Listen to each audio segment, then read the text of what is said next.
Welcome to My Favorite Bitch, where we talk openly about the good, the bad, and the oh my fucking god ugly of raising dogs, and sometimes other non-canine pets, including the human ones. We might talk about poop, and we might swear, so fair warning. Thanks for joining the pack. Now let's get this ball rolling. For a game of fetch, of course.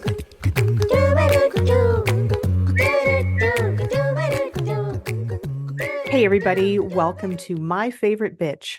This is the podcast where we share tales about the good, the bad, and the oh my god, is she ever going to settle down ugly of raising dogs and other pets. I'm your host, Beth Campbell. Thank you all for joining me today. I'm going to be talking about some of my favorite dog chew treats. Well, really, they're not my favorites. They're my dog Moxie's favorites, but things that I use with Moxie, long-term types of treats that will last longer than, say throwing her just a milk bone, which we love as well. But we're going to talk about chew treats and some of the ones that we use and some of her favorites and some of the ones that I like and some of the pros and cons. So to start off, disclaimer, I'm not a dog expert. I'm not a trainer. I'm not a veterinarian. I am speaking only from experience for entertainment purposes only. Some of the chew treats that I'm going to talk about have a little controversy about them. Now, of course, they're all legally and readily available in any pet store in the United States. So I'm not talking about anything illegal, but people have their views, and that's fine. This is a non-judgment zone. If you are triggered by something that I'm talking about, whatever it is, and you're starting to get defensive or angry, that's fine. Just move on. This is no place for preaching, right? If you have a story that you'd like to share or some alternatives that you'd like to share, that's great. I welcome those, but I don't welcome defensive or troll comments. If you give me a defensive or a troll comment, I'm just going to give you a responsive Scooby-Dooby-Doo, and everyone will know that that is code for you're kind of a douche canoe. So I'm just done with trolls and negativity. Because, but I also know that most of my followers, probably all of you, are of higher than average intelligence, and you understand that. You understand that just because something's not right for you, you're not going to push your views on everyone else, and you're going to move on. So that's why I love you. So that's why I love you, my viewers. So today I am going to talk about some of Moxie's favorite chews. These are the food variety. There are many, many chew toys that are more toy versus edible. I'm going to talk about some of the chew edible toys that we get because I have a Labrador. And if you've ever had a Labrador, you know that they are highly food motivated. Again, some of these may not work for you, and that's okay. You might have some great alternatives, which I love. It's fantastic. And I hope that you'll put those in the comments so that everybody can take advantage of your great chew hacks. You can leave them on YouTube. I'm on Instagram. I have a Facebook page. It's facebook.com/Beth Campbell author, all one word, and with an E after Ann. So Beth Campbell author on Facebook. And of course, the ever professional, and I say that with quotes, LinkedIn. Oh, I could go on for days about LinkedIn. I love LinkedIn, but I hate it too. Anyway, neither here nor there. So I use chews and sort of long-lasting treats during the day to help keep my dog Moxie entertained and stimulated and occupied. Yes, occupied. I absolutely do. Again, no judgment zoned. I've worked from home 100% for the past 7 years, and I've talked in previous episodes about how raising a dog as a work from home mom is wholly different than when I reported to an office. With my previous dogs that I've raised, I reported to an office, and it was a total game changer when I got a puppy and had to raise a puppy while not getting out of the house and escaping. So go check that episode. It's one of my earlier episodes. So for the last 7 years, I've spent most of my days with my 2-year-old Labrador retriever. And if you've ever had a lab, you know that 2 is very much still a puppy. They mature really and start settling about, I don't know, maybe 6 or 8 years old, something like that. But we're at home with each other all day long. Up until 5 months ago, I worked at a traditional corporate slash consulting job. And thankfully, my position was eliminated. Best thing that ever happened to me. And I was free to pursue my dream career, which is being an author and a podcaster and eventually a speaker. And that's a whole other story. I have another podcast called Cafe Grit for those of you corporate types suffering and dealing with shitty corporate life. Go there. You can hear about my adventures in corporate chaos, including being released from my job and how it made me happier than ever. But anyway, while I was a consultant, having Moxie all day, I was in meetings and I had to manage work and calls and actually doing stuff. And I had a very energetic puppy. So I had to find ways to keep her occupied. Now, I have all kinds of toys and puzzles that I've used over the past couple of years. And when she was younger, some of those worked a lot better than they do now. And as she is now basically a 70-pound adult, in quotes, puppy, teenage puppy, more like a teenage puppy. So, and when she was a puppy, I used things like licky mats, which is like a plastic mat that has dimension to it, and you put peanut butter or yogurt or something on it and freeze it, and your dog takes a long time to lick it. Or Kongs. Kongs are very popular. I love Kongs. And some puzzle types of toys, some food puzzle types of toys where the dog has to figure out how to get the treats out.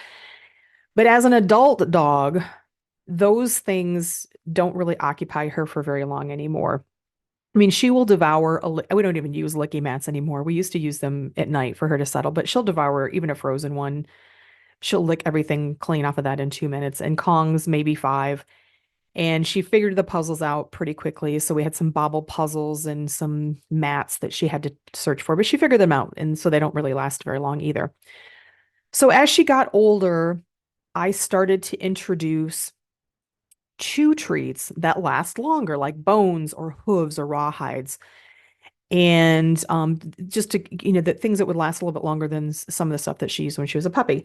Now, anything that you give your dog is going to have pros and cons, and it is your job as a pet parent to figure out what are the risks that you're going to take, because everything has a risk. It does for us. Just eating food is a risk for us, right? And certainly we make choices about, am I going to have the Cheetos or am I going to have the carrots, based on the risks and the benefits. And I will just say that Cheetos is definitely going to win every time. But anyway, you accept whatever, negative is going to be a potential there to get the benefits. It's just like anything else in life. So if there's one single most important lesson in this or any of my podcasts, it is this: know your own dog. Again, what works for you might not work for us. What works for us might not work for you. If you have a Chihuahua, which by the way are very aggressive chewers, you might not use the same things as us. If you have a younger puppy, in a different breed, what works for us might not work for you, and what works for you won't work for us. And we'll talk about some of that stuff. So just keep that in mind. Know your dog. So Moxie, Labrador Retriever, just a little over 2 years old, is a very hard, aggressive chewer. Now, if you've never had a lab, that might surprise you. You might not think that labs are aggressive chewers. They are one of the top, probably in the top 2 or 3 of aggressive chewers, which was surprising to me when I started raising my first lab. I really didn't realize. I thought that aggressive chewers were like German Shepherds or pit bulls, right? But labs, one of the top aggressive chewers out there. They're retrievers, so they're used to having things in their mouth. So it's just kind of a natural thing. So keep this in mind, where my perspective is from my dog as I go through some of her favorite chew treats. So I'm going to talk about bones, hooves, rawhides, animal parts like pig ears or bully sticks, and then a little bit about things, flavored toys like Nylabone type toys. So let's start with bones. You always think of dogs and bones, right? We often buy marrow bones at our local supermarket. So these are a hollow bone with some meat or marrow in the center, and then sometimes on the outside as well. And they might be fairly large. Usually we get the fairly large. They're a few inches, maybe 4 inches long. But you can also get them in small slices that are maybe like an inch in diameter. Oh, sorry, an inch in width and maybe a couple inches in diameter. We tend to gravitate towards the large ones because for our size of a dog, the smaller ones can be a choke hazard. If you have a smaller dog like a Chihuahua, maybe the smaller ones would be more conducive to you. So Moxie, when she's given a marrow bone, will go at it easily a good hour. And then when she's done, she'll go back to it over and over a few times for a few days until she basically gets all of the flavor out of it. Again, Labrador is very food motivated. If it doesn't smell like food, she's probably not interested. One of the cons of bones in general is that they're hard. Duh, right? They're bones. So if you give your dog bones, be cognizant of them being too hard of a chewer, and then they could have problems like their teeth wearing down. In my previous lab, Ripley, chocolate lab, rest in peace, my dear Ripley. She had a problem after a few years of doing bones on a regular basis. The dentist said, you probably want to cut back on this because she was starting to grind her canines, the tips down. So just something you got to watch, right? Just be careful that your dog's not grinding their teeth. Also, if you have a full size chrome cannonball like I do, a bull in a china shop puppy, they might like to play bone fetch with themselves on your hardwood floors. So bones can be very noisy, not good for your hardwood floors. That's just something that maybe you're not thinking about as far as a con to bones. But they are long lasting. Most dogs love the meaty flavor. So and then for Moxie, once the meaty flavor's gone, she will often abandon the bones. So I refill them, dog hack. I refill them and freeze them. So it doesn't take a lot. And believe me, with a food motivated dog, I have to be cognizant of any calories that she's been putting in her mouth because dogs like labs that are food motivated can become overweight pretty easily. So I will take her bare, uh, completely cleaned of any meat bone, put a little smear of maybe canned food or cottage cheese just inside, just a little bit, just to get her interested in it again, and then I'll freeze them. So I don't have to buy uh, over and over again new marrow bones, which can be expensive, and also, you're limiting your imprint on the environment if that's important to you, which it is to me. So you could use yogurt, you could use peanut butter, safe peanut butter, things like that. Now there are also roasted and cooked and smoked versions of bones, and we do occasionally get those, but we don't get them very often. I'm just more comfortable with raw bones. Sometimes the cooked or smoked versions can splinter, so you do need to be very, very careful. I would not give my dog like a chicken bone that was cooked, although she has found them on the street, oddly enough, and eaten them. Weird things that you will find in your neighbor's curb. I don't know. I have a neighbor that eats Chick-fil-A a lot apparently, and they must throw their bones out into the yard. I don't know. I don't get it. Anyway, so that's bones, right? Good pros and cons, but they are the marrow bones are just a long laster. So another favorite of Moxie's is hooves. So you can buy hooves from various animals in your pet store, and sometimes they're just plain, and sometimes you can get them with a filling in them. So we buy them with the little peanut butter filling. And then, like the bones, I'll just kind of refill them with a little smear of cottage cheese, maybe a little canned food, and then I'll freeze them. I don't usually fill them full like when we first get them. Again, calories. So I'll just kind of um, line the insides with canned food or cottage cheese or yogurt or something. So hooves last a long time. And like the bones, Moxie will go back to them over a few days before I refill them and freeze. And like with bones, there are some cons. With hooves, she will eventually start to eat some of the less solid hooves. So hooves, some of them are a little bit more brittle, some of them are super hard. I try to get the super hard ones, but sometimes after she's gnawed on them, they start to get a little soft, and she'll start to eat. And I'll let her do that a little bit while supervised, but it doesn't take long before I take them away because she'll bite pieces off of them. They can become a choke hazard. I'll take those away. And also, they smell pretty bad once she starts gnawing on them and really starts to chew on them a little bit. They're just really horrible. I think they're worse than bully sticks. And like bones, she likes the sound that they make when they bounce off the hard floor. So sometimes when she's playful, she'll pick up a hoof and throw it onto the floor. So usually once she's consumed the innards of those and is kind of done, I'll take them up and then I'll refill them. But again, a great reusable option, and she'll gnaw at those for a good while. It's a pretty long lasting entertainment for her. Okay, so let's talk now about rawhides. Rawhides are probably the most controversial, yet a lot of pet owners swear by them. My previous dogs, Samson and Ripley, opened my eyes about rawhides and really opened my eyes about Labradors being such aggressive chewers. Ripley was a Labrador, as I mentioned earlier. Samson was a pit bull mix. He had, I don't know how many things in him, but he was about a third pit bull. I thought Sammy was going to be my chewer. Sammy dealt with rawhides the way you want your dog to deal with rawhides. He would just gnaw at them, take little bits off of them, right? They lasted forever. They lasted so long and he would take so little off of them that he would just abandon them fairly quickly. He'd chew on it for an hour and then like, okay, I'm just done with this. Ripley, our Labrador, on the other hand, it was scary how quickly she would gnaw through a rawhide, especially the ones, oddly enough, the ones that look like bones that have knots on the ends with kind of the roll in the middle. I thought that those would be harder and she would chew on them more, that a dog would chew on them more, but actually I find with her and with Moxie, the rolled up ones, they tend to chew on them a little bit slower and better. I don't know what it is about the knots, but Ripley would get a knot off of it. And then a half an hour later, I'd be like, where's the knot? She would already have consumed it. And it scared me a little bit. So we limited and I made sure with her, especially rawhides were under supervision. And once she started breaking the ends off, that's it. We're done.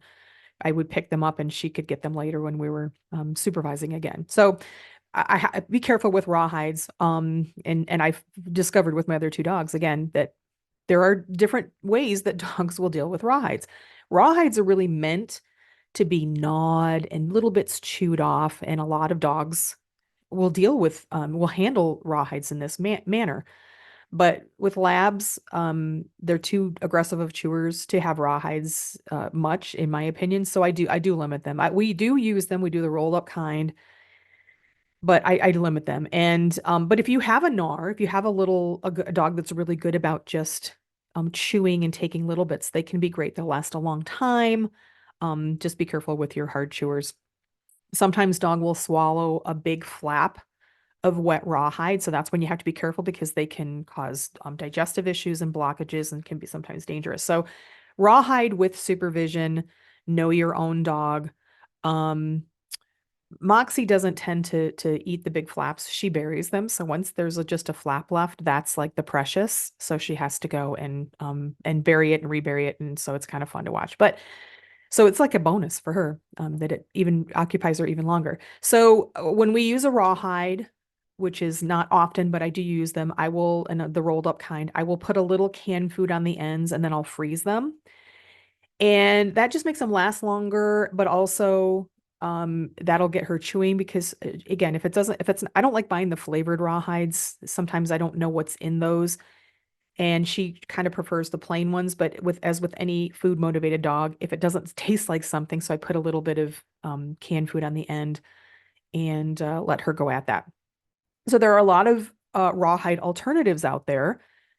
More and more seem to be more popular. And we've used those, but I found that for aggressive chewers like Moxie, they don't really last very long. And some of them, ingredients, they might give Moxie mud butt.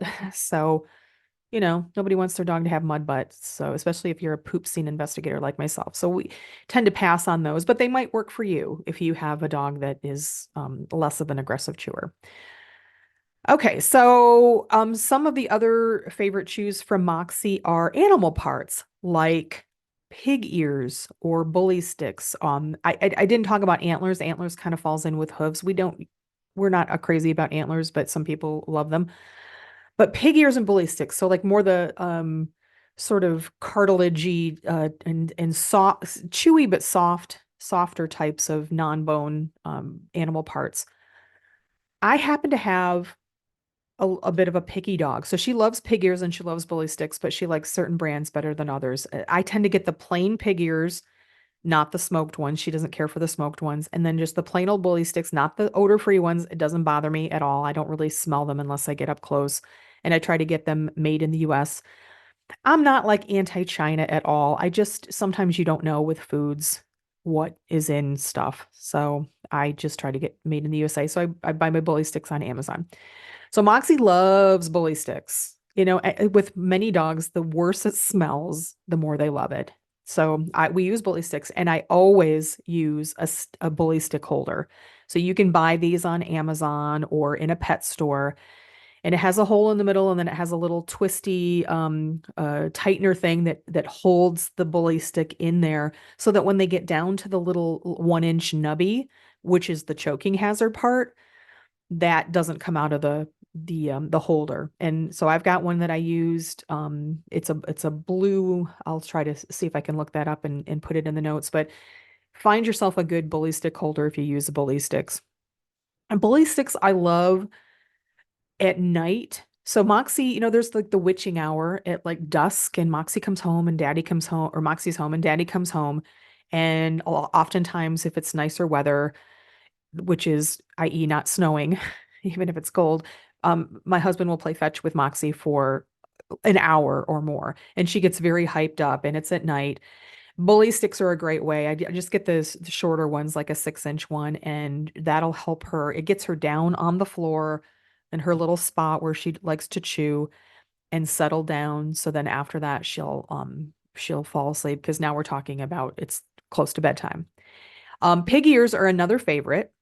They don't last very long, so I wouldn't call them like a good occupy a dog for a long time.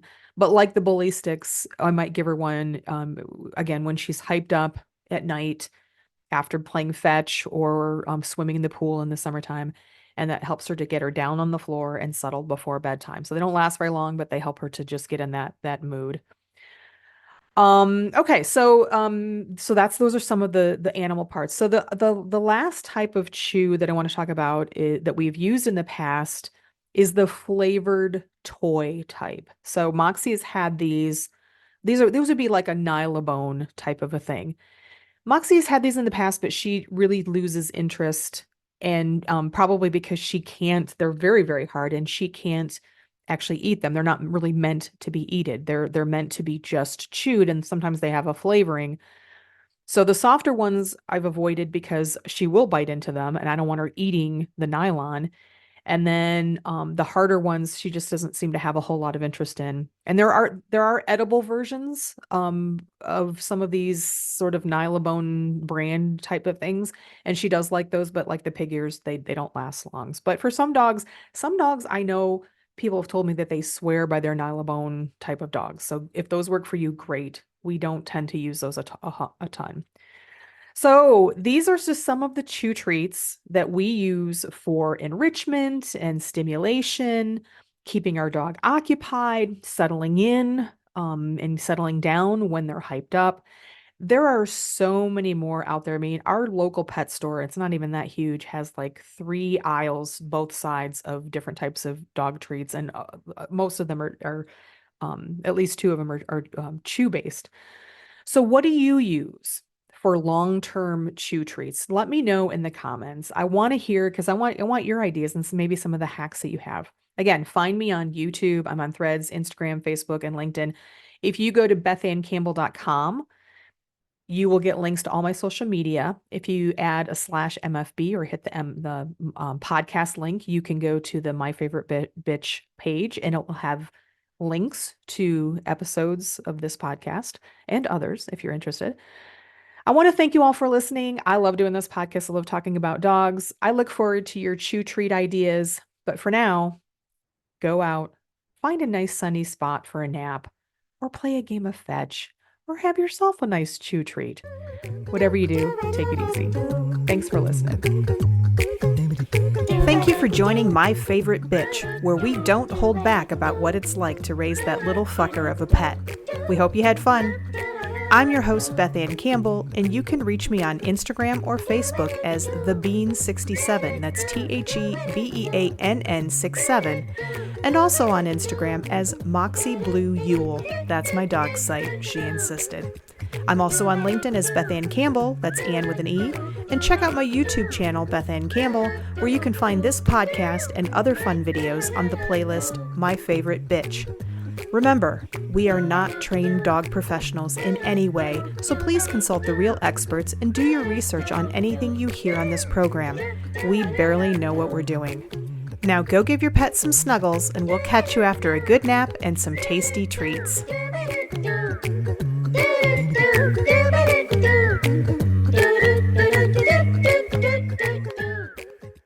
My Favorite Bitch is produced by Beth Ann Campbell and is a product of Beth Ann Campbell, LLC, all rights reserved. Go fetch Moxie. Good girl.